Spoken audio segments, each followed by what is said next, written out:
अस्सलाम वालेकुम वरहमतुल्लाहि वबरकातुहू। मैं हूँ गयास अहमद रशादी, सदर सफ़ा बैतुल माल इंडिया और सदर मिंबर मेहराब फाउंडेशन इंडिया। सफ़ा बैतुल माल और मिंबर मेहराब फाउंडेशन के इश्तिराक से आज जो प्रोग्राम हो रहा है क़ुबा सेंटर पर, और क़ुबा सेंटर का मतलब ये है कि हैदराबाद में शाही नगर के इलाक़े में वादी मुस्तफ़ा में एक मस्जिद क़ुबा, इसी मस्जिद को बेस बनाकर हमने एक जो काम शुरू किया है वो है कि मस्जिद ही को बेस बनाकर हम बहुत से सोशल एक्टिविटीज़ कर सकते हैं। मेहंदी डिज़ाइनिंग का मसला हो, कंप्यूटर क्लासेस ले सकते हैं, टेलरिंग की क्लासेस हो सकते हैं, बच्चों के लिए मकतब कायम हो सकता है, नौजवान लड़कियों और ख़वातीन के लिए मरकज़ निस्वान दीनी तालीम का निज़ाम हो सकता है, और भी बहुत से जो है कोर्सेस किए जा सकते हैं। जैसे कि यहाँ 10th का एग्ज़ाम देने के लिए कोचिंग सेंटर्स भी यहाँ कायम होते हैं। हमारा कहने का मकसद ये है कि इस वक्त में हमारे हिंदुस्तान में जो मस्जिदें हैं, इन मस्जिदों को सिर्फ हमने इबादत तक महदूद रखा है, मरकज़ इबादत बनाकर हम मुतमईन हो चुके हैं। जबकि नहज नबुव्वत में, मदनी माशरे में मस्जिद नबवी का जो कॉन्सेप्ट है वो ये था कि वहाँ मस्जिद नबवी में इबादत के साथ साथ दीगर एक्टिविटीज़ होते थे, सोशल के काम होते थे, चैरिटी के काम होते थे, रिफाही, फलाही, समाजी, और समाज के हर तबके का लिहाज वहाँ पर हुआ करता था।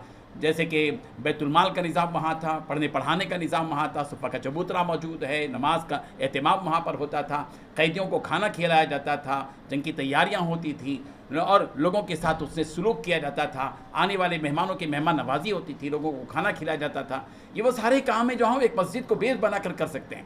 हैदराबाद में सफ़ा बैतुल माल ने अल्हम्दुलिल्लाह 3 मस्जिदें ऐसी कायम की हैं जहाँ पर मस्जिद को बेस बनाकर मुख्तलिफ एक्टिविटीज़ की जाते हैं। मस्जिद अशरफ करीम 9 नंबर पर है, आप वहाँ जाइए, मस्जिद के सामने एक बहुत बड़ी बिल्डिंग है सफ़ा बैतुल माल की, उसमें अल्हम्दुलिल्लाह मुख्तलिफ किस्म के एक्टिविटीज़ जारी हैं। वहाँ पर माइक्रो फाइनेंस का निज़ाम है, हेल्प का निज़ाम है, क्लिनिक का निज़ाम है, डायग्नोस्टिक सेंटर का निज़ाम है, टॉस के लिए कोचिंग सेंटर का निज़ाम है, पकवान के तरबियतें और दीगर होते हैं। यहाँ भी शाही नगर में भी मस्जिद क़ुबा को बेस बनाकर हमने यहाँ जो तहरीक शुरू की है, अल्हम्दुलिल्लाह आज आप देख रहे हैं कि इतनी ख़वातीन और इतनी तालिबात मुख्तलिफ़ प्रोग्राम्स में हिस्सा ले रही हैं। आज जिन जिन पहलुओं पर जो सर्टिफिकेट दी जा रही है जिन जिन डिपार्टमेंट्स की, वो ये है टेलरिंग के सिलसिले में जिन्होंने टेलरिंग का जो कोर्स मुकम्मल किया उनको सर्टिफिकेट दिए जा रहे हैं, मेहंदी डिज़ाइनिंग की सर्टिफिकेट भी जा रही हैं, और समर मेहंदी सर्टिफिकेट भी जा रही है, अलग से 1 महीने का कोर्स,